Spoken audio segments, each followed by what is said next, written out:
TorahBox.com pour la diffusion du judaïsme francophone vous retransmet un enseignement du Rav Yosef Ben Tata.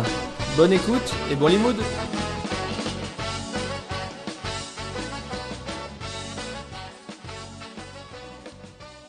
Problème de Disha par rapport à la Torah, l'approche par rapport à la Torah, surtout dans nos générations, moi je suis vivant aujourd'hui, on a toujours ce problème d'approche par rapport à la Torah, de quelle manière on doit approcher la Torah. Il y a eu même des gens qui ont pensé qu'il valait mieux commencer à réformer la Torah un petit peu. Là, c'est les libéraux, c'est-à-dire commencer à la réformer, à enlever certaines choses, parce qu'après la Torah n'est plus d'actualité, elle est plus au niveau de la génération dans laquelle nous vivons aujourd'hui. Le monde est complètement différent, c'est plus ce qu'il était avant. Le monde a changé, les gens ont changé, les besoins ont changé. Donc il faudrait penser peut-être à adapter la Torah et commencer à la mettre un petit peu au niveau des gens. Est-ce que les mêmes ordres que je voudrais donner à Moshe Rabbeinu, est-ce que ces mêmes ordres on peut les donner aux petits garçons de Montmartre ou de Belleville? Ça n'a plus rien à voir, Botaï. La Torah, elle peut dire à Georges ou à Christian, elle peut lui dire Vagitabo Yomam Balayla. Tu diras la Torah du matin au soir sans t'arrêter. Adam qui amout Be'oel, l'homme qui se tuera dans la tente pour la Torah. C'est plus d'actualité, Botaï. On peut pas imaginer que les ordres que pour le Olam, Kadosh a donné à Moshe Rabbeinu, ces mêmes ordres-là, il peut les donner à un jeune garçon de 18 ans ou de 17 ans de notre époque. Ça n'a pas de sens, on ne comprend pas ce que ça veut dire.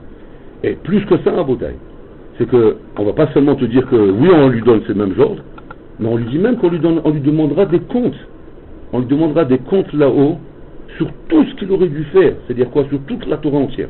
On lui demandera des comptes, pourquoi il n'a pas étudié tout le Chasse, tout le Talmud, pourquoi il n'a pas étudié toute la Torah, pourquoi il n'a pas étudié tout le Maaseh Merkava, le char céleste. C'est quoi de quoi tu me parles? Je ne sais même pas ce que ça veut dire. On te demande des questions, on ne sait même pas de quoi tu parles. Qu'est-ce que tu me demandes? Tu me demandes des comptes, c'est quoi? Tu peux demander des comptes à quelqu'un, effectivement, ce sont des comptes de choses qui sont proches de lui. Mais quand tu me demandes des comptes sur des choses qui sont trop loin de lui, ça n'a plus de sens. Ça n'a plus de sens. Et pourtant, c'est écrit comme ça. Alors qu'est-ce qu'on va dire? On va dire qu'on ne comprend pas, il faut déchirer tout ça, il faut barrer, il faut effacer, parce que c'est plus d'actualité. Certains ont pensé que oui, c'est comme ça qu'il faut faire. C'est ce qu'on appelle les réformistes. On commençait à dire, on est obligé d'adapter, on est obligé, donc on va effacer, on peut pas, ça peut pas aussi. Il y a des gens à Mota qui ont travaillé toute leur vie pour s'acheter un pavillon et ils se trouvent à 30 km de la ville. Et un jour, ils ont décidé qu'ils aimeraient bien prier à la synagogue le Shabbat. Et donc, ils aimeraient bien pouvoir prendre la voiture pour venir prier le Shabbat. Pourquoi on va les priver de ça? Qu'est-ce qu'on va leur dire? On va leur dire, vendez votre maison, venez loin dans un HLM. Et dire, moi, j'ai travaillé toute ma vie, moi. J'ai acheté ce pavillon. Et toute ma vie, j'ai trimé pour m'acheter cette maison. C'est la maison de mon rêve. Maintenant, je veux prier Shabbat à la synagogue. Je veux venir prier, laisse-moi prier. Alors, qu'est-ce qu'il va te dire? Il va te dire, permettez-moi, faites-moi une dérogation pour me permettre de prendre ma voiture et venir Shabbat à la synagogue. Sinon, vous savez, vous m'empêchez de m'approcher, sinon. Et combien de questions qui viennent se poser comme ça aujourd'hui? Combien de problèmes qui viennent se bousculer dans nos têtes, à Botaï? De savoir, mais qu'est-ce qu'on doit exiger à un bonhomme de notre époque? Jusqu'où on peut aller dans nos exigences? Jusqu'où on peut aller dans ce qu'on lui impose de respecter? Jusqu'où on peut aller dans les comptes qu'on va lui demander de rendre? Jusqu'où on peut aller? Alors des gens, comme je vous ai dit, ont décidé que non, on va réformer, on va enlever. Ça, c'est les réformateurs. Mais les c'est le monde des chivotes, le monde classique des chivotes, le monde tel qu'on le connaît à Botaï, continue de mettre à transmettre toujours les mêmes règles. Que quoi, qu'il faut étudier effectivement la Torah telle que nous a été transmise au Mont Sinaï il y a 3000 ans en arrière, étudier de la même manière, avec les mêmes rigueurs, les mêmes règles, et les mêmes comptes sont donnés.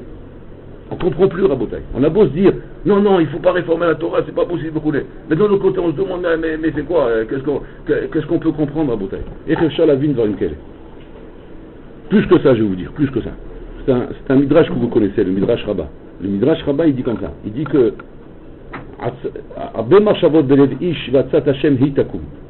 il y a plein de pensées dans l'esprit de l'homme. L'homme pense plein de choses. L'homme pense.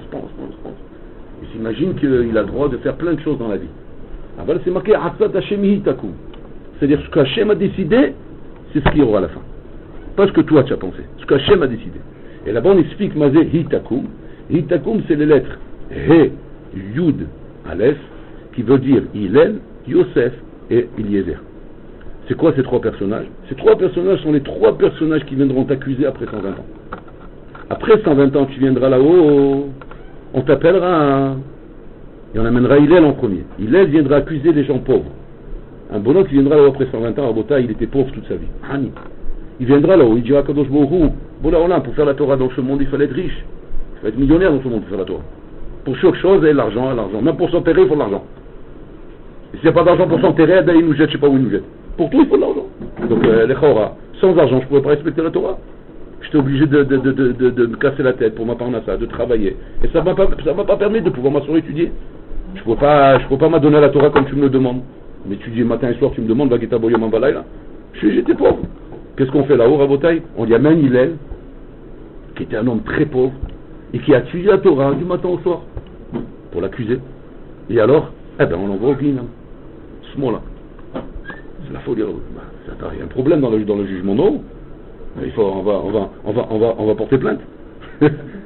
C'est quoi ça? Hillel Azaken, vous savez qui c'est Hillel? On parle de Hillel à l'époque du Beth Amikdash, il va accuser les pauvres de notre époque. Mais c'est un scandale. Et ils n'ont rien compris là-haut. Il faut porter plainte, il faut faire intervenir la commission internationale du jugement, des jugements de la police. Pour vous, il y a un problème. C'est injuste. Attends, on n'a pas fini. On appelle le deuxième Lahore. Et on amène Yosef pour le condamner. Il vient le deuxième, qu'est-ce qu'il dit? Moi j'étais un beau gosse. J'avais une belle chevelure. Grande taille, les yeux bleus. Qu'est-ce que tu veux de moi? Je marchais dans la rue, les filles elles couraient derrière moi. Comment tu veux que je m'assoie au Beth Midrash? On me rend fou, on m'a rendu fou. Voilà, toute ma vie on m'a rendu fou. En train de courir derrière moi, en train de me rendre fou, en train de me tirer par là, me tirer par là. Qu'est-ce que tu m'aurais fait moche? Je t'assure, j'aurais été toute la journée au Beth Midrash. J'aurais fait tchouva. Moi je suis beau gosse, je ne peux pas faire tchouva avec une tête comme la mienne. Tu vois bien, j'ai pas la tête du métier. Même le Rav lui-même, quand il m'a vu, il se demandait d'où je viens. Il était étonné. Quand il voit des moches, le Rav il est content. Mais quand il voit des beaux gosses, il se demande, c'est bizarre. Et les maasés, qu'est-ce qu'on fait? On lui appelle Yosef Hatzadik, qui était la beauté par excellence. Il va tellement être gêné devant Yosef qu'il va se sentir, il va rougir de honte tellement qu'il est. Il va être moche devant Yosef Hatzadik. Yosef Hatzadik, c'est marqué qu'il était tellement beau que les femmes égyptiennes, quand elles le voyaient passer sur son char, elles s'épluchaient les doigts en même temps qu'elles épluchaient les pommes de terre, elles épluchaient les doigts. Ça m'a été impressionné de la beauté de Yosef Hatzadik. Alors on va lui dire à ce bonhomme, ce beau gosse là, on va lui dire, petit beau gosse de Belleville ou je sais pas quoi, des Champs-Élysées, qui était plus beau que Yosef Hatzadik. Voilà, Yosef Hatzadik, c'était un super beau gosse. C'était très charmant. Et les mains, c'était le beau gosse. Voilà. Il a fait la Torah et les mitzvot. C'est-à-dire qu'à cause de Yosef Hatzadik, Rabotel, ce bonhomme-là, on va l'envoyer au Dinam.